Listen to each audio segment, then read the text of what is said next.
Si vous déterminez rapidement ces points et que la personne est en période d'essai, je ne vous dis pas ce que je vous conseille, mais je pense que vous avez la réponse dans les éléments que j'ai pu vous donner juste avant. Bienvenue dans Potentiel de Manager. Je m'appelle Mylène Cosenza, experte en management et ressources humaines. Convaincue qu'une entreprise performante repose sur des collaborateurs engagés, déterminés et en constante évolution. Retrouvez-moi toutes les 2 semaines pour explorer ensemble les thèmes d'efficacité managériale, de développement des compétences pour devenir le manager répondant aux nouvelles attentes du management, synonyme de performance et d'épanouissement. Saviez-vous que selon une étude récente de Mon CV Parfait, 80% des collaborateurs avaient déjà travaillé avec un collègue toxique? Incroyable. Bonjour à tous, je vous retrouve pour ce solo sur le collaborateur toxique. Il y a quelques semaines, vous avez pu écouter un solo sur le manager toxique et j'ai des personnes qui sont venues me parler en privé et qui m'ont dit oui mais ok le manager toxique, mais le collègue toxique aussi, lui il fait du mal à l'entreprise. Il affecte le manager, l'équipe, l'entreprise. Donc qu'est-ce que tu proposes là-dessus? Et j'ai dit je vais faire un solo. Donc on se retrouve justement pour ce collaborateur toxique. Comment on le repère? Il est négatif constamment. Rien ne va. Même quand il y a quelque chose de positif qui est proposé par l'entreprise, c'est nul, ils auraient pu faire mieux. Ça me fait penser aussi à certaines expériences que j'ai eues avec des collaborateurs pendant mes 15 ans de RH. Ah oui, ils ont acheté ça, mais ils auraient mieux fait de nous donner une prime. Petite parenthèse. Est-ce qu'ils étaient toxiques? Je ne sais pas, mais ça peut l'être. Ce sont des personnes aussi qui ont envie, ou qui en tout cas n'ont pas de problème à être en conflit permanent. C'est tout le temps la tension. En fait, je suis tout le temps en conflit avec mon manager, avec mes collègues. J'ai aucun problème à mettre de la discorde entre tout le monde et je fragilise la cohésion d'équipe. Du coup, je ralentis la prise de décision en fait, en étant comme ça, en tant que collaborateur. Ils sont manipulateurs aussi. Ils aiment bien les petits jeux de pouvoir. Donc manipulateur d'un collègue à un autre, puis peut-être avec le N+2 et le manager et pourquoi pas la direction. Ils cherchent vraiment à discréditer les autres par leurs faiblesses, leurs points négatifs, leurs axes d'amélioration. Ils ne prennent pas de responsabilité, c'est jamais eux. Ils refusent tout le temps de prendre des responsabilités. C'est jamais eux. C'est toujours les autres. Ils trouvent toujours quelque chose pour que ça tombe sur les autres. Et du coup, ça met beaucoup d'injustice. Et un climat aussi d'inefficacité finalement dans l'équipe. Et ils manquent de collaboration. Ils veulent agir seuls. Oh, moi, je peux très bien agir seul. Ça fait des années que je fais ça. J'ai pas besoin de l'équipe, en fait. Je suis essentiel tout seul. Voilà comment on voit ce collaborateur toxique.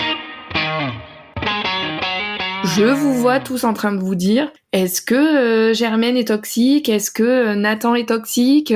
Je vous vois regarder toutes vos expériences et peut-être même vos collègues actuellement. Attention de ne pas tout mélanger quand même. Quel impact ça a un collaborateur toxique sur l'entreprise, le manager et même sur l'équipe? Alors en premier, c'est sur l'équipe. En fait, ça crée une ambiance pesante, ça génère des tensions, on passe quand même la majorité de notre temps au bureau. Si quand on est avec les autres collègues, on peut pas discuter normalement, voire même rigoler, plaisanter, passer un bon moment, c'est quand même assez nuisible pour l'équipe. Et du coup, ça impacte forcément le manager et l'entreprise.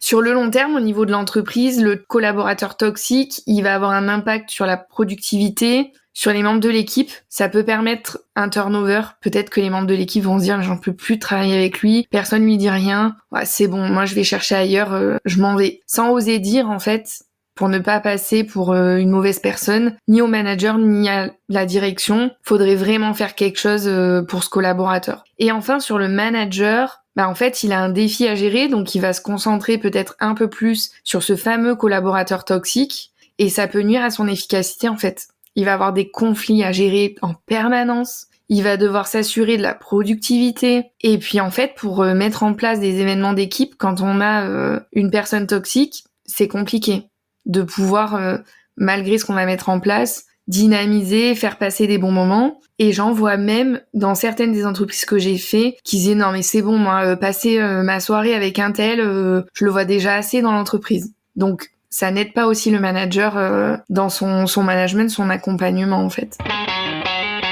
Comment on identifie ce collaborateur toxique rapidement? Il a des comportements assez destructeurs et récurrents en fait. Il joue, il divise, il est toujours en opposition et puis il aime bien en fait quand il y a des problématiques. Il est un peu plus souriant justement quand il y a des conflits. Il est tout le temps dans la plainte et c'est une plainte non constructive. Il y a rien de factuel en fait. Il y a rien qui va. C'est constamment nul dans cette entreprise. Il n'y a pas de mesures ou de solutions proposées pour y remédier en fait. C'est vraiment je te donne ma poubelle et puis débrouille-toi avec. Il cherche à diviser et à isoler tout le monde en fait. Donc il a vraiment des comportements manipulateurs et dans l'équipe et avec le manager. C'est comment je vais faire en sorte qu'il n'y ait pas une bonne ambiance en fait. C'est mon petit jeu d'être toxique dans l'équipe. Assez flippant quand même.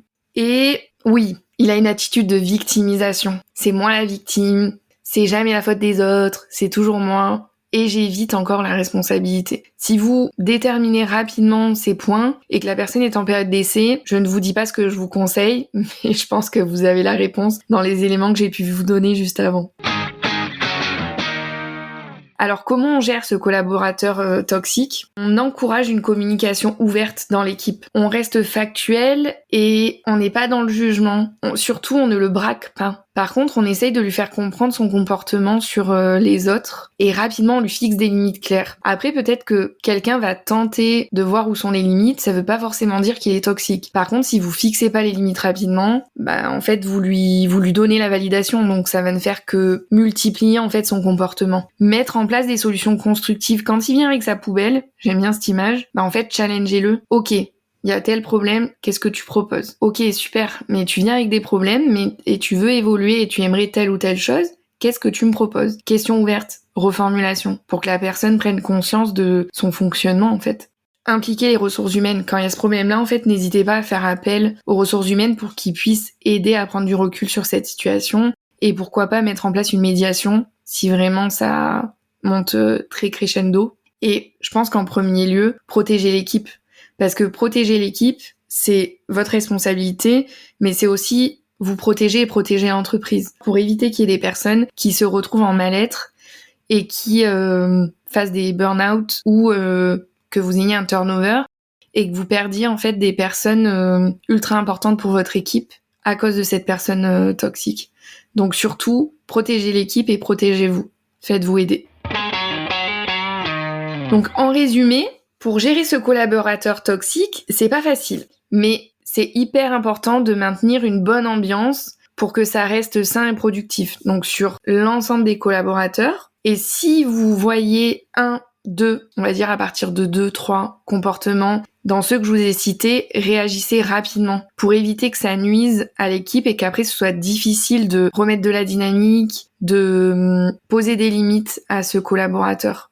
Faites-vous aider par votre service RH, vraiment. Et n'hésitez pas, comme je le dis à chaque fois, à me contacter, que vous soyez manager, collaborateur. J'ai des solutions pour vous aider. Écrivez-moi sur LinkedIn. Je réponds généralement dans les 24 heures. N'hésitez pas. J'espère que cet épisode vous aura plu et vous aura montré que il n'y a pas que des managers toxiques. Il y a aussi des collaborateurs toxiques. Et il peut y avoir aussi une très bonne ambiance dans vos équipes. Merci à tous.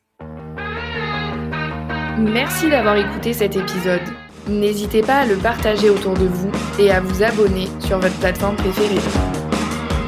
Pensez à mettre 5 étoiles dans Apple Podcasts et à donner votre avis, ça aide à le faire connaître.